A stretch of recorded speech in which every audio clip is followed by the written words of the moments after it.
कौवा और उल्लू की कहानी। यदि आप मेरे चैनल में नए हो तो मेरे चैनल को सब्सक्राइब करें, शेयर करें और लाइक करें। धन्यवाद। बहुत समय पहले किसी घने जंगल में पक्षियों की सभा लगा करती थी। जानवर अपनी परेशानी राजा को बताते थे और राजा उसका हल निकालते थे। लेकिन एक जंगल ऐसा भी था जिसका राजा गरुड़ सिर्फ भगवान विष्णु की भक्ति में लीन रहता था। इससे परेशान होकर हंस, तोता, कोयल व कबूतर जैसे तमाम पक्षियों ने एक आम सभा बुलाई। सभा में सभी पक्षियों ने एक स्वर में कहा कि हमारे राजा गरुड़ हमारी ओर ध्यान ही नहीं देते। तभी मोर ने कहा कि हमें अपनी परेशानियों को लेकर विष्णु लोक जाना पड़ता है। सभी जानवरों की दुर्गति हो रही है, लेकिन हमारे राजा को कोई फर्क नहीं पड़ता। उसी वक्त हुदहुद चिड़िया ने एक नया राजा बनाने का प्रस्ताव रखा। कोयल ने कुहू कुहू और मुर्गे ने कुकड़ुकू की आवाज निकालकर इसका समर्थन किया। इस तरह घंटों चली सभा में परेशान पक्षियों ने आम सहमति से एक नया राजा चुनने का फैसला लिया। अब राजा को चुनने के लिए रोज बैठक होने लगी। कई दिनों तक चर्चा करने के बाद सभी ने आपसी सहमति से उल्लू को राजा चुन लिया। नए राजा का चुनाव होते ही सभी पक्षी उल्लू के राज्य अभिषेक की तैयारियों में जुट गए। तमाम तीर्थ स्थलों से पवित्र जल मंगवाया गया और राजा के सिंहासन को मोतियों से जड़ने का कार्य तेजी से होने लगा। सारी तैयारियां होने के बाद उल्लू के राज्याभिषेक का दिन आया। मुकुट, माला, सब सामान तैयार था। तोते मंत्र पढ़ रहे थे। तभी दो तोतों ने राज्याभिषेक से पहले उल्लू से लक्ष्मी मंदिर जाकर पूजन करने को कहा। उल्लू फौरन तैयार हो गया और दोनों तोतों के साथ पूजा के लिए उड़ गया। उसी समय इतनी तैयारियां और सजावट देखकर कौवा आ गया। कौए ने पूछा, अरे, इतनी तैयारियां किस खुशी में, उत्सव क्यों मनाया जा रहा? इस पर मोर ने कौए से कहा, हमने जंगल का नया राजा चुना है।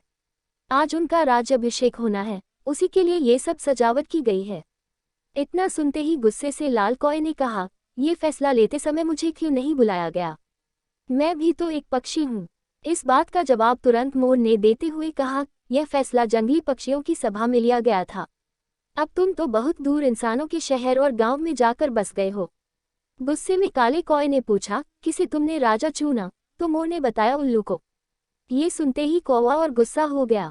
वो अपना सिर जोर जोर से पीटकर काव काव करने लगा। मोर ने पूछा, अरे, क्या हुआ तुम्हें? कौए ने कहा, तुम सब बहुत मूर्ख हो। उल्लू को राजा चुन लिया, जो दिन भर सोता और जिसे सिर्फ रात में दिखाई देता। तुम अपनी परेशानी किसके पास लेकर जाओगे? इतने सुंदर और बुद्धिमान पक्षियों के होते हुए भी अलसी और काया उल्लू को अपना राजा चुनने पर तुम्हें शर्म नहीं आई? धीरे धीरे कौए की बात पक्षियों पर असर करने लगी। सभी आपस में फुसफुसाने लगे। उन्हें लगने लगा कि उनसे बहुत बड़ी भूल हो गई है। इस वजह से देखते ही देखते सभी पक्षी वहां से गायब हो गए। राज्याभिषेक के लिए सजी जगह पूरी सूनी हो गई। अब जैसे ही उल्लू और दो तोते वापस आए तो उन्होंने जगह को सूना पाया। ये देखकर दोनों अपने साथियों को ढूंढने और वहां से जाने की वजह जानने के लिए उड़ गए। वहीं उल्लू को कुछ दिख तो रहा नहीं था, इसलिए उसे कुछ पता नहीं चला और राज्याभिषेक के लिए तैयार होने लगा। लेकिन चारों तरफ शांति होने पर उसे शक हुआ। उल्लू जोर से चिल्लिया, कहाँ गए सब? इतने में पेड़ पर बैठी उल्लू की दोस्त ने कहा, सब चले गए। अब नहीं होगा आपका राज्याभिषेक। आप नहीं बनेंगे जंगल के पक्षियों के राजा। इतना सुनते ही उल्लू ने चिल्लाकर पूछा, क्यों? ऐसा क्या हुआ? उल्लू की दोस्त ने बताया, एक कौवा आया और उसने सभी को पट्टी पढ़ाई। इसी वजह से सब यहाँ से चले गए। बस वही कौवा यहाँ पर है। ये सुनते ही उल्लू का राजा बनने का सपना चकनाचूर हो गया। दुखी उल्लू ने कौए से कहा, तूने मेरे साथ ऐसा क्यों किया? लेकिन कौए ने कोई जवाब नहीं दिया। इतने में उल्लू ने ऐलान कर दिया, आज से कौवा मेरा दुश्मन है। आज से सभी कौए उल्लुओं के दुश्मन होंगे और ये दुश्मनी कभी खत्म नहीं होगी। इतना कहकर उल्लू उड़ गया। उल्लू की धमकी सुनकर कौवा बहुत परेशान हो गया और कुछ देर तक सोचने लगा।